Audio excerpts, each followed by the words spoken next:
Where can we begin to describe Min Lim, a film producer, director, distributor, co-writer, group CEO, and many more? This podcast catches a glimpse on what this power-packed girl boss does at work. As a teaser, let's look at some of the work done by Min Lim and her team. So, are you ready?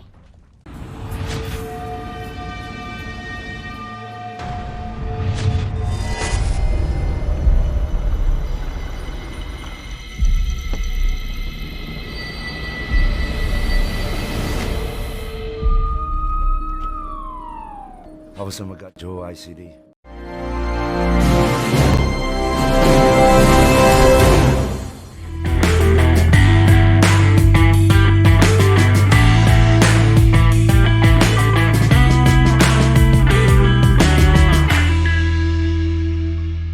Welcome back to Ask the Boss. Today we have with us Boss Min Lim, who wears many hats. Welcome, Min. Thank you. It's lovely to have you here. It's been ages since I last saw you. No, that's right. I think maybe 6 months. About 6 months, yeah. And it's lovely to start after Chinese New Year, yeah, the New Year. So to Actually, we're speak. still in it. It is. Yes, yeah, yes. we are still in Chinese New Year. Happy New Year. Thank you. Again. Yeah. So, Min, you wear many hats. And I'm going to read it out in case I make a mistake, yeah? You are the group CEO of Vision New Media and head of group production at Double Vision. You also oversee your group's distribution activities in films and theatrical, and some of your partners include NBC, Fremantle, and Warner. Okay, I actually don't know where to start, but let's begin with where do you spend most of your time at? In which production? Or which company? It's actually hard to really kind of give a definite number or in terms of a definite percentage. My first love is production. I love making shows. I love creating things, and so I'm always going to get drawn to that. Distribution is really a big part of what we do, and so you can't ignore it. But it's more kind of a business side. So if you ask me kind of where I want to be is the creative side, but we're not making shows all the time, right? The last show I made actually was a year and a half ago now. It was Liar. And so in between, I actually spent the time on the distribution business because that actually was the business that was first established when the group turns 40 next year. And so when we set up the group, the first business that was established was the distribution business. So it's really going back to our core. And the distribution business was the one that really opened a lot of doors for us on the production side. So I try and spend some time there as well. But I'm also spending a lot of time developing our international slate of projects. And those are on the production side. So it's really, I would say I spend a lot of time on both. Hard to divide, but also but they're connected. They're very much interconnected. So, Yeah, content. I suppose that's more interesting in a way because I think it's something new that you've just ventured into in the last few years. No, actually, we've been producing for so Double Vision actually is the second Vision company, right? So Vision Plus, which is our distribution arm, was the first Vision company that was set up, and Double Vision was set up about 5 years later. Right. Okay. Yeah, to do production. So we've been producing for almost 35 years now. Oh, right. Okay. Yeah. So, but 35 me, years. in terms of doing these kind of regional and more premium shows, that's really only been in the last 5 to 10 years. Yeah. Let's talk about that first. I'm really interested in the series called The Bridge. Yeah. Which you produced Yes. a few years ago. Yes. And it ran 2 seasons Yes. on View. Yes. And it's about a murder which took place on the causeway between Malaysia and Singapore. Yeah. And Actually, you it was had the second link. the second link. And you had a star-studded cast, yeah? Consisting from different countries. Yeah, Malaysia, so- Singapore. Correct. So the first season was Malaysia, Singapore. So The Bridge really is a great format. So the original show is actually Swedish Danish. Right, Yeah, okay. and it was made quite a few years ago now, maybe 15 years ago. And the setup is very simple. So it's about a body that is found exactly in the middle of two countries. So on a bridge in the middle of two countries. So the two police officers from both sides get called. You know, they look at the body. One side says, well, we recognize that that's a judge or that's whoever. Okay, our body, our case. So they take that body back. And when they're in the morgue, they find out that actually it's two halves of two different bodies. One half from one country and the other half from the other country. And so the two detectives get called in and they kind of have to work together to solve the case. So it's a really natural cross-border story, right? I think what is important to remember is that traditionally stories are made within, the settings are within a certain country, right? And so Malaysia for Malaysia, Indonesia for Indonesia, Thailand for Thailand. It's very rare that stories cross borders very naturally because aside from saying, oh, Malaysian boy meets Indonesian girl, right? What other stories can you do which naturally involve two countries? And so this show was it. And so when I saw the original, I thought, wow, this is actually a really good story, and we could do an adaptation between Malaysia and Singapore because we are, neighbors. Culturally, we've got a lot of clashes, right? Which is fun. It's always good. Conflict is always good for storytelling. And then, we've got two bridges. Technically, the causeway isn't a bridge, but we've got we've got a bridge. So, it was very natural to do it, and we love crime. Right, as an audience, we love crime. We watch a lot of it. So I thought, oh, this would be a great show to adapt from Malaysia and Singapore. So that's what we did. And then in the second season, the network needed it to work for Indonesia as well. And so we added a third country into the mix. We added Indonesia into the mix. Yeah, amazing. You had Aryo Bayu. Yes. That's my favorite Indonesian actor. He's great. I was like, Aryo Bayu, oh my goodness. But actually, amazing. we were very, very lucky. We had the best from each country. You even did, if you take, you look at Brant Palare, Rebecca Lim, Aryo Bayu, Lukman Sardi, Adrian Pang. Just in the second season, we had Wan Hanafisu. It was a really kind of star-studded, but not just star-studded in terms of popularity, but all of them can act. They're great actors, they're giving actors, and so it was really a big pleasure to work with them. And they're able to carry the acting to suit international audience. Yeah, I can imagine, you have audience from everywhere, not Yes. just like Malaysian or Singaporean. Correct. So, I think one of the things that we try and do is to make local shows with universal values, right? I think the difference is if you watch kind of drama minggu ini, it tends to be quite overt. It tends to be quite loud, like big. The acting tends to be quite big, which is very different from international. And so what we've tried to do was we tried to basically say, okay, how do we tell this Malaysian or Asian story that would appeal to an international audience? So that's what we set out to do. Which brings me to the next series that you produce, which is Liar. Liar, Yes. that was aired on Astro. Yes. So the theme carries, it resonates with an international audience. It Correct? does. Yeah, but- Liar is also another format adaptation, actually. So the original was an ITV Sundance show that starred Ewan Grufford and Joanne Froggatt from Downton Abbey. And when I saw it, I really liked it because I thought, here's a way to talk about sexual assault without kind of preaching to the audience, without it being documentary, right? So it was an incredibly entertaining show when I first saw it. And I thought, actually, it deals perfectly well with the ambiguity of he said, she said. Because I think in a lot of sexual assault cases, it always comes down to he said, she said. Who's more believable, right? And in Liar, for the first 3 episodes, you don't know who is lying and who is telling the truth. You equally believe both sides. And I think this is the thing that a lot of people face in sexual assault cases. The other thing that really drew me to the show is that I know from, I worked with the Women's Aid Organization on my, Kantoi project. And I know from that actually, sexual assault is a big problem everywhere, right? But in Malaysia, unfortunately, Muslim women get it the worst. And that is a stat that the WAO has has told me. Because when dealing with sexual assault, not many people want to report it for fear of retribution, for fear of how it looks on the family, for the stigma, the religion, everything. And so a lot of them, and the problem is, once you report it, having to go through that entire process of taking it to trial, right? And the things that happen along the way. For example, a lot of people will say, the Women's Aid Organization will tell you that in the process, after the girls reported it, sometimes the boy's family will come and try to make a deal, selesaikan.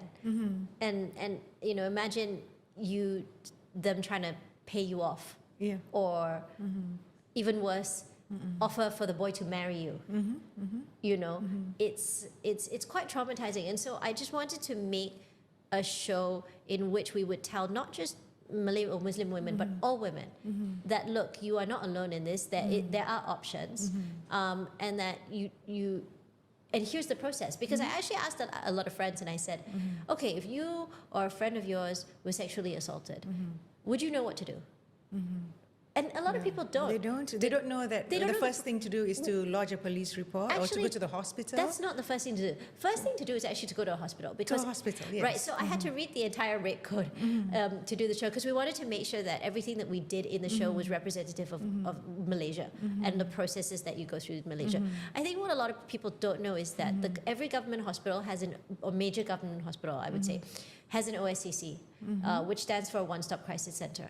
The OSCC deals with trauma cases, sensitive trauma cases. So whether that's child abuse, sexual abuse, anything that's sensitive, you go to the OSCC first.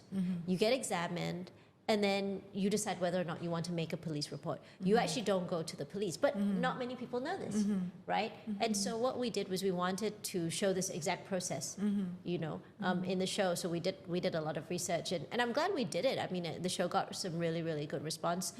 We worked with the WAO as well. So at the end of every episode, there's always a card that says, if you or anyone you know has been sexually assaulted, please call this number.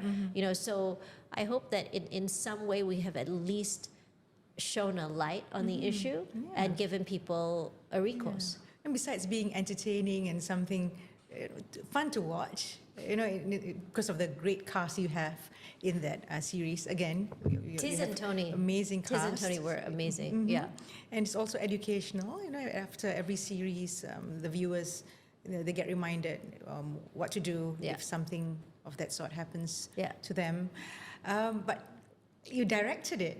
I mean, how amazing is that? Women directors are not that many, and you produced and directed that series. So I executive produced that series, and then I decided that I also wanted to direct a couple of episodes. I wouldn't have. I mean, it's too much to do the whole season. I actually co-directed with Imri Nasution, who's great. But I think. Actually, there are more women in production, not as many women directors, but definitely a lot of women in production, more than people think. Women are actually very suited to production. So when people talk about gender equality in our industry, actually there is a lot. Well, in Malaysia for sure. In Malaysia for sure. Yeah. But actually, in general, across the region, you find a lot of women in production. Somehow we're suited to it. The organization, the project management. We're suited to it. Directing, you don't have as many women. I think in Malaysia, you have a lot of women elsewhere. Not as many in Malaysia, but there are. There are. Right. Yeah. And where did you learn how to direct a film, a movie, a series? I mean, I've been doing this job. I've been producing for over 10 years now. So you kind of pick it up along the way. My cousin. Ping Ho was the creator of Kopitiam. Spent a lot of time with him. He's also a director. I think a lot of directing, a lot of what we do, unfortunately, there is no school for. I mean, you can go to film school, but the only way to really learn is to do it. Right? Talk to other directors. You can learn the basics, but a lot of the experience, you just need flying hours. Yeah. And your experience started at the age of 14. You were an intern at production sets? So I was a PA. I started off as a PA, which stands for production assistant, also known as slave. Coffee, whatever, everything. First person on set, last person to leave the set. At the age of 14? Yeah, 14, 16, I can't remember. But because, this is part of what we do as a family business, it was easy to I've always loved this line of work. I think when I was younger, I think like all children, you kind of have these grand plans of like, I wanted to be a doctor. And then I quickly realized that I didn't like the sight of blood. And, that went out the window. But as far as I can remember after that, this is what I've always wanted to do. But yeah, no, I started PAing, and I think everybody should. You actually being a PA, because you literally are involved in almost every department that needs help. You kind of get to know everybody, and if you're good, all you need to do is bring somebody a coffee, and it works wonders. Yeah, it works wonders. You get to talk to them, right? They tell you about, so you can bring the gaffer a coffee and he'll tell you about lighting. You bring the DP a coffee and, in his downtime, he'll teach you about the camera. Amazing. So you get to actually pick up things along the way. Being PA is best. I think, and in production particularly, we're very respectful of people who've been through the ranks, who've paid their dues. Rather than people who've just come in and tried to tell people what to do. Almost every successful production person today would have done pretty much every job on the production set, or at least learned, or at least just worked their way out from the bottom. We like that, because you have to earn your credit. That's the other thing for us that is very important, is that you have to earn your credit, right? If your name is on the show, you have to have done the job. Yeah. And you worked in Shanghai. Is that related to film production as well? Yeah, so I worked in Shanghai for Star TV and ESPN. It wasn't directly related. So when I started at Star, I was in charge of talent management. So I was actually managing Channel V VJs and Star TV hosts, which taught me a lot about handling people and handling talent. And then I moved to ESPN, and I was working on X Games Asia. So I was a live venue director for X Games Asia. So what I would do is I would basically sit in the venue and direct the announcers, the DJs, what's going on the big screen. So all this for the live audience. So the TV department takes care of the shooting of the event and the broadcast of the event for the home audience, and I would take care of the live audience. Yeah. Wow, you've had so much of international exposure. Shanghai, Malaysia, and cast from all over Asia, and I know you spend a lot of time in the US as well. And you produced something for Europe, right? You JV'd with Landmark Films to produce... No, so right now Landmark actually is our line production sister company. Right, so Landmark is part of the group, and Landmark does line production and is currently producing Survivor for Scandinavia. So there is production and there is line production. So production is kind of content... is where you create content and you make it and you run the production. Line production is when it's production services. So it's when people come to Malaysia to shoot and they want to execute something, then you execute it for them. However, something like Survivor is a massive production because you have to build the sets, you build the tribal council, you build, and they have to look like they are completely remote, right? That they are kind of away from civilization. That's the nature of the show. So Survivor is a massive production as far as logistics is concerned. So that's really, really exciting that they're doing that. And they've also got, a couple of international films on their slate. Hopefully one of them is going to be my first international film. Which is? We closed financing on a film in November that hopefully will shoot Q3 this year. It is a film called The Family, that's the working title. It's a script written by Malaysians that we took to market. So it's now a Malaysian, UK, Canadian co-production funded by US money. Amazing! Oh my gosh, I can't wait to watch it come out. Yeah, and hopefully to watch the whole series. Hopefully in 2025. Yeah. So it's a film. It's a film. Yeah. Right. Okay. So it's a film. So that's kind of how we work with Landmark. So when we have big international productions come in, so and it's stuff that we create and we've worked on, Landmark will execute them for us. I see. Right. I see this as something really positive for Malaysia especially, because I see this as a way for us to produce, films, movies, series, which can have an international appeal.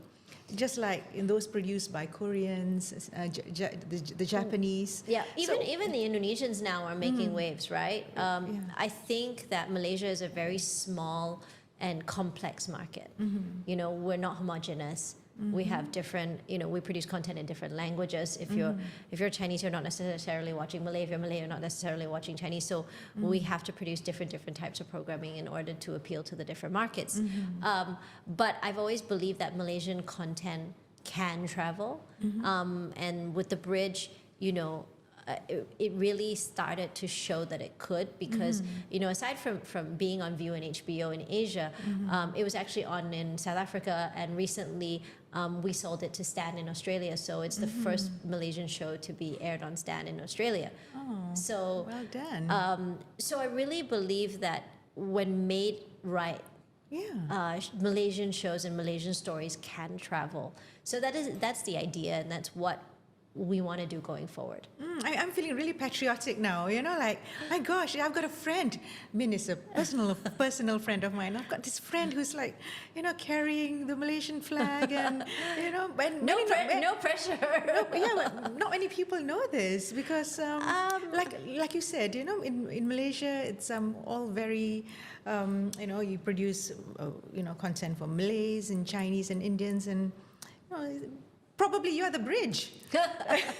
You can make that bridge to produce something that's, Malaysian for an international audience. That's the dream, right? That's the dream. We're not there yet. So, but it's something that we've been working very, very hard on. I've, especially in the pandemic, we didn't have anything to do. We couldn't work, right? And so that was really tough on the industry. However, if you look at the pandemic, the one positive impact that it had on the industry was that it got used to people watching all kinds of shows from all over the world, right? So like if you had asked people after the pandemic, I think it was, or even a year into the pandemic, I think it was a very surprising stat. 80% of Americans said that they had watched at least one show with subtitles. And previously that number wasn't anywhere near that. Wasn't even near half that, right? So that's, I think, what the pandemic did, was open up, because they were just bored and sitting at home, right? So it just opened people up to all kinds of content. So it's created a big opportunity for us, for people like us, right? Because at the end of the day, if you are in the West, whether I'm speaking Korean or I'm speaking Thai or I'm speaking Malay, doesn't make a difference. It's all foreign, right? Yeah. So if we can make our shows to the same quality as what is coming out from Korea, we should have no issues in traveling. But that's the dream. But the infrastructure in Malaysia, is it conducive to you producing international content, or do you have to go out a lot? No. I think in Malaysia we have great crew, we have great teams. It's just a question of budget. It's always a question of budget, right? I think because the budgets are so small here compared to other parts of the world. Just to give you some number comparisons, right? If you look at basic run-of-the-mill drama, you're looking at put it in US dollar terms, you're looking at $15,000 US per episode, right? That's everything: cast, crew, locations, F&B, everything for $15,000 US, right? Okay. In America, no one gets out of bed for less than $1 million US an episode. Wow. Okay. In Malaysia, we have a long way to go. We do have a long way to go. I mean, in Malaysia, writers earn, at premium, maybe 6,000 to 8,000 ringgit an episode, right? In America, the WGA minimum is 20,000 an episode, right? And of course, you can't really compare. And the thing is, very rarely do people pay minimums in America, right? Because there's so much demand. So you're looking at $50,000 US upwards for a script per episode. So I think it's not just what you pay people, but it's also the time that you can spend. We only shoot 4.5 days to 5 days per episode. in the West, they're looking at upwards from 7 days, 8 days per episode. It's just the time that you can spend. And the time that you can spend then translates into the quality of what you're seeing on screen. So, so unless, which is why we now started, we've always wanted to do regional and international, because it opens up the budgets, right? It opens up the ability for us to have more budget to do, not necessarily, I mean, of course, to pay people more and pay people fairly, but also to spend more time and give the shows more love than we can if we had a smaller budget. Right, yeah. And talking about writers, you write too. Yeah, you've written. I wouldn't call myself a writer, to be fair. I write, but I wouldn't call myself a writer. You know, my creative partner, I call him my work husband, Chiran. Chiran's a real writer. You know, I think he would die if I ever got on a podcast or anything public and said that I was a writer. I'm definitely not a writer. I have written. I have kind of created shows. But I definitely am not a script writer in that sense. But I love the creative process. I love what Chiran and I have in terms of talking about ideas, working through them, saying, does this work as a show? Does this not? You know, why? The characters, you know, what do they want? What is stopping them from getting all that stuff? I love. You wrote about women who work in male-dominated fields. Yes. Such as stunt women, and martial arts fighter. Yes. I Am Woman. I Am Woman. Yes. Yeah. Where can I watch that? It's actually on View. It's on View. It's on View. I see. Okay. It was on View. Actually, it won an award. At the Asian Academy Creative Awards. Right. So it represented Malaysia in Best Branded Content. Oh my gosh. Which was really exciting because I'd always wanted to do a show about women in male-dominated sports or professions. Oh, that's something I definitely have to watch then, because this series is about women, about women at work, and you've written about two professions. No, actually, we're 10. More. We had 10. You had 10. All right. So it's 10 15-minute episodes where we went out and featured women who were either in male-dominated sports or professions. So, for example, like Ann Osman, who is Malaysia's first female MMA fighter. Or we had stunt women and firefighters, and there was an underwater welder, so we went to Lumut to shoot her, and she's the only female dive master, I think it's not grand dive master, I can't remember what it's called, but she's basically, she can teach, and she does underwater welding, so she goes in and welds ships and jetties and things like that. And it was amazing to explore these women and to kind of understand why they ended up in these professions. And it was very, very interesting because what I found out was that actually a lot of them gravitated to these professions because they were either single mothers or had single mothers. Because so they became stronger in a way? They felt that they needed to go out and earn, quote unquote, a man's wage in order to help support their family. Right, okay. Yes. So they kind of gravitated towards these professions. Yeah, but it seems to me that they've gone to the extreme. MMA fighter? I mean, Anne is great. I think Anne actually has a day job, but she loves the sport. Right, okay. And she's a great ambassador of the sport. Yeah. MMA. Yes.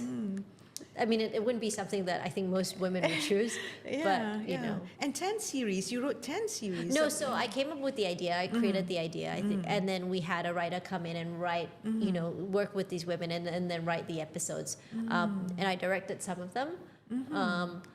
So we went out to Lumut and we went out to Penang Port and we shot all over the country. To KK to shoot Anne. So it was really, really fun to do, and it was really, really nice to connect with these women and also understand them. Yeah, no, you should have them on your podcast. I can give you all the numbers. I would love to. Yeah, that would be a dream come true. I mean, to have a stunt woman. Is she local? She is local. Right, yeah, okay. she is local. I mean, all of them are Malaysian. All of them, all right. All of them are Malaysian. Like, so we had a Navy shooter, and she actually went to the Olympics and represented Malaysia in the Olympics, and she shot while she was pregnant. I think 7 months pregnant. She was in London. Yeah. Why do we not know about this? I mean, I don't know, and this is actually one of the reasons I wanted to do the show is because actually we don't know about this. A lot of Malaysians don't know about this. A lot of Malaysians don't know a lot about Malaysia. Yeah. Yeah. Okay, definitely. I want their names, I want their number, and if you can share with us some of the clips. I mean, your production. You can watch them on View. On View, yes, yeah. Just bits and pieces so that we can put it into this episode. Sure. Yeah, and I'm sure there will be lots of people going into View to watch this series. And of course, all your other series and film. I'm looking forward to that. Yes, me too. Third quarter this year, right? Shoot the third quarter this year, but probably out next year. Probably out next year. Right. And your free time. What do you do in your free time? You know what I do in my free time. Just riding and polo? Okay, no, why riding and polo? Let's start with that first. I started riding when I was 5. My family, part of my family rides. You know, my uncle and my cousin, who I'm very, very close to. You know, we've grown up with horses. Both of us. My cousin and I started in equestrian, and so we did dressage and jumping. In fact, actually, I don't know if you know this, but had a polo pony that actually jumped. I think I heard about that. So in the morning, Dolly would do show jumping competitions and play polo in the afternoon. Wow, it's probably just one in the world, right? One in a million. But Dolly was amazing and was her favorite horse. So you know, we've always loved horses, and we kind of grew up, and it was like a natural progression, right? And so now my uncle doesn't play anymore. Chitin and I continue to play when we can, but I did take some time out of polo to play tennis, and so I played tennis competitively for a while, and then stopped for many years. Right. Because I think once you play something too much, I think it goes in phases, right? Sometimes you can have too much of something, and then you need to stop for a while, and then come back to it to find the love. So I've kind of picked up tennis again, just to hit with a coach, but I was doing that competitively when I was a kid. You know, I love sports, so I do a lot of sport. I swim. You know, I'm happy to be outdoors. So that's kind of what I do in my free time. I love to create. So like in the pandemic, I started a brand called Kantoi, where we do, you know, it's a completely not-for-profit brand, and we do collections of totes and pouches that I designed myself. They were hilarious. Yeah, I have a few. Thank you for buying totes. Yeah. for buying some of them. But we basically, you know, we gave away 100% of our profit to charity. So every collection that we did in aid of a specific charity organization. So the first collection we did was in aid of the Women's Aid Organization. The second one was our boob collection, which was in aid of the Cancer Center at Tongshin Hospital. And then the third, That was brave. Oh, because they sold out really quickly.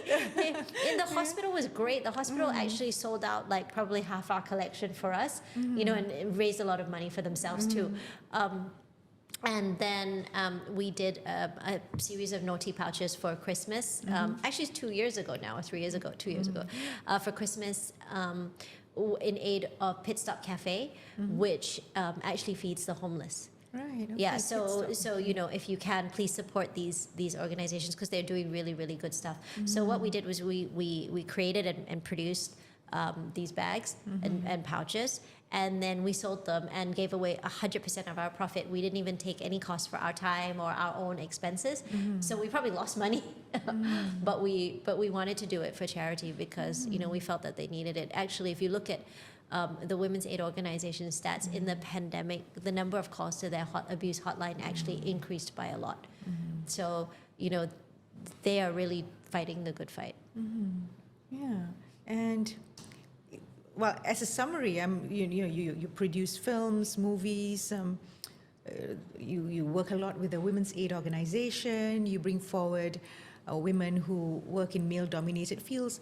Basically, you're like an ambassador for women at work. I mean, you can be an ambassador. You should be an ambassador for Women at Work series. No, I mean, you've been my friend, and you know. Well, of course, I know you from the horse riding, context. But you know, I'm learning so much more about you through this podcast. Well, I mean, and you don't really talk about it.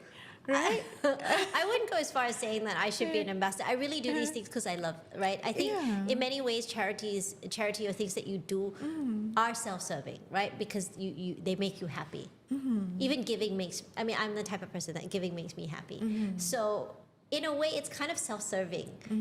It's not really noble. it's satisfying. It's satisfying, but I wouldn't say that it's like really, really noble, because at the end of the day, it's satisfying. You know, I try to do what I love, and I try to do right by people, and that's pretty much all you can do in life. You know, and I feel that if you live those principles, then that's all you can do. You know, have a happy life. You know, fulfillment, a lot of fulfillment, and I'm lucky, right? I get to do. I think I'm very lucky in the sense that I get to do what I love for a living. You know, and that's already, I think, more than a lot of people can say, right? And the fact that I get to do the sports that I love, I get to create, I get to do things. You know, I honestly am very, very. I hate the word blessed, because people use it on Instagram all the time, and I really don't like it when people do it. But I really am very grateful. And very appreciative. And your way of giving back to society is by using your talents and your resources to, like, for example, you know, I guess you could produce bags. You're making me blush. That get sold out at the hospitals. I mean, those are little things, but it means a lot. I try. Yeah, I try. Yeah. So I'm really interested in this I Am Woman series that you wrote part of it, and produced. It's about 10 women. And what was the reason why you wrote this series, and what is your hope that the impact of it would be? You know, I've kind of like always been. I grew up a tomboy. Hated wearing skirts for a very, very long time. In fact, there was a time when I had my hair really, really short that people used to think I was a boy. But I've also grown up in a household where, you know, I've always been told that girls can do what the boys can do, or girls can be just as good as the boys. So I wanted to kind of showcase this principle, because I feel that sometimes it's not that girls.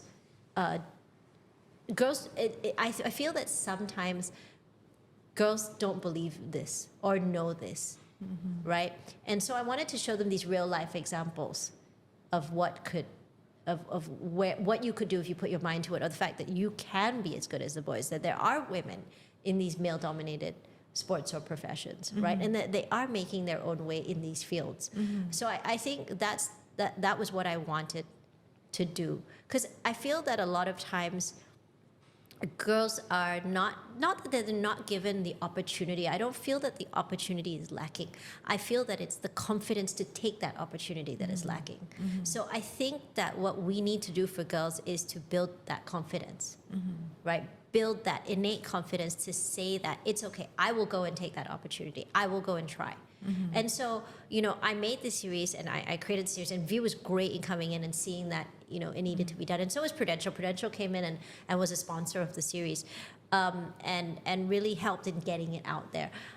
But I really hope that if we can just change one girl's life, in terms of thinking about her future and what she can do, right? I would like for it, and I think if you speak to View, they would be happy to do it. I would like for it to be shown in schools, you know, to be shown to kids, not just girls, that there are options open to them than the traditional. I mean, I am not your traditional kind of. I'm not in what people would call a traditional profession, right? I'm not a doctor, I'm not a lawyer, I'm not an engineer, right? But I still manage to make a living doing what I love. And there are many professions which are not deemed traditional, where you could. Yeah, and not many people know about it. No. Especially these 10 professions. Yes. Not many girls know that it's something that they can do. It's open to them, right? And I also feel that people need role models. And not just role models that you can't, quote unquote, touch. Means that I don't think that you can look at, you know, girls from America and say they can do this, so I can. It's just too far of a stretch. But if you see someone Malaysian doing that, I think that sends an even stronger message. You know, to be able to say, yes, I can do that because she can do it too. Yeah, for sure. Yeah, I would love for your series to be shown in schools. Definitely, schools, or you know, colleges, universities. Yeah. Then they know what the options are. They just don't have to grow up thinking that they only need to be, you know, like what we talked about earlier, just lawyers, doctors, nurses. Well, those are great, Yes. but they're traditional professions. Yes. This is something out of the box. Correct. Yeah. Correct. And that it is possible. It is possible even if you look at the field and you say not many women do this job. That's okay. You know, so that's kind of the message that I wanted to send. Lovely to have you today, Thank you. Min. Thanks for I having think we me. certainly have spoken a lot, and I can't wait to get some more materials from you, on your movies, and so that we can share with the viewers of Ask the Boss. Thank you. Thank you.